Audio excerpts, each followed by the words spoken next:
Arrange marriage বিয়ে করবি নাকি লাভ ম্যারেজ? আমি তো বিয়েই করব না। আচ্ছা, তাহলে তুই কি ব্রহ্মচারী হবি নাকি বে? এখন আমি না সন্ধ্যা সকাল একটু জিম করি, একটু ব্যায়াম করি। কি হবে এসব করে? হ্যান্ডেল মারা বন্ধ হবে। আমি রাতের বেলা না মদ খেয়ে লিভার খারাপ করি, আর সকালবেলা খালি পেটে জল খেয়ে কিডনি পরিষ্কার করি। আমি সকালে খাই কাজু, ঠিক আছে, আর রাতে খাই মধু। তবু আমার জীবনে না হয় না কোনো কিছু। হাতের রোগগুলো বেড়ে গেছে, দেখছিস? বেকার, জীবন শেষ। আবে মেয়েরা না এরকমই সেক্সিয়াত পছন্দ করে। আবে মেয়েরা তো ধোকা দিতেও পছন্দ করে। এই জন্য তো বলছি যে বিয়েটা কর। কি পূর্ণ হবে নাকি? আবে জীবনটা না শূন্য হবে, সেই জন্য তো বলছি যে বিয়েটা করব। কাকে করবো? আমি পারি না আর।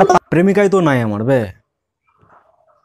অবশ্য আমার দোষের জন্যই নাই, মানে আমি তো গরিব না। ও আবে তাহলে তুই না অ্যারেঞ্জ ম্যারেজ বিয়ে কর। আবে তুই না ফ্রিতে ফ্রিজ পাবি। হ্যাঁ, বিয়ার খাবার সুবিধা হবে। ফ্রিতে না বউ পাবো, ঝাঁটা খাবার সুবিধা হবে। তুই তো নিজের পছন্দে মেয়ে খুঁজতে পারিস তো। হ্যাঁ, আমি কেন খুঁজতে যাও হবে? আমি কেন কষ্ট করবো বে? কষ্ট করার জন্য তো বাপ মা আছে, আত্মীয় স্বজন আছে, তারা কষ্ট করবে, তারা খুঁজবে। আমি তো বাবু না। হ্যাঁ, আমি তো বাবুর মতন একটু চেয়ারে বসে থাকবো, বসে ছবি দেখবো। এই নেক্সট, এই দেখতে গেল কিন্তু এই ছবি কিন্তু ভালো, এই নেক্সট, এই ফিগারটা কিন্তু ভালো, কনফার্ম একেবারে। হ্যাঁ, বাপ মারা মেয়ে দেখতে গেলে না মেয়ের পা হাত দেখে, হ্যাঁ, মনে হয় ধুয়ে জল খাবে। তুই মেয়ে দেখতে গেলে কি দেখিস? কি দেখতে পারি আমি? বাপ মা মেয়ে দেখতে গেলে না মেয়েটাকে অনেক কিছু জিজ্ঞাসা করেছে।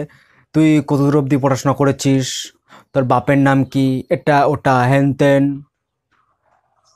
মনে হচ্ছে ওরা চাকরি দিবে। আবে দিবে যাবে, বাসন মাজার চাকরি দিবে। আচ্ছা, তুই মেয়ে দেখতে গেলে কি দেখিস? আমি না মেয়ের স্বপ্ন দেখি, ছোট থাকলে ভালো, আর বড় থাকবো না গেল। কারণ আমি গরিব, আমি পূরণ করতে পারবো না। এক কথায় গল্প শেষ। আবে শোন, তোর যদি মেয়ে পছন্দ হয় কি না, তাহলে তোকে আবার না দক্ষিণে দিতে হবে কিন্তু। আর পছন্দ না হলে ভাড়া দিতে হবে। আবে তুই বেকার ছেলে আছিস, তোর মেয়ে পড়ছে না, ঠিক আছে ভাই, কিন্তু মেয়েদের তো সহজেই ছেলে জুটে যায়, কিন্তু তারপরেও ওরা নিজের পছন্দে বিয়ে করতে পারে না কেন? আবে ছেলে তো জুটে, ঠিক আছে, কিন্তু এদের না সাহস জুটে না। একটা চাকরিওয়ালা ছেলে না বিন্দাসে আরামসে সে না মেয়ে পেয়ে যাবে, কিন্তু তারপরও সে না মেয়ে খুঁজতে যাবে। ওরা না হ্যাঁ টাকা খুঁজতে যায়, ওরা তো মেয়ে খুঁজতে যায় না। আচ্ছা, অ্যারেঞ্জ ম্যারেজ বিয়েটা কাদের জন্য বে? যাদের না মাথার চুলটা পেকে যায় আর না বুকের চুলটা উঠে যায়, আবে তাদের জন্য এই অ্যারেঞ্জ ম্যারেজ বিয়ে, ঠিক আছে? দেখ, অ্যারেঞ্জ ম্যারেজ বিয়েতে কি না দুটো ফ্যামিলির মধ্যে কিন্তু সম্পর্ক তৈরি হয়। একদম, তুই না ঠিক কথা বলেছিস। আর ছেলে মেয়ের মধ্যে তো ঝগড়া তৈরি হয়।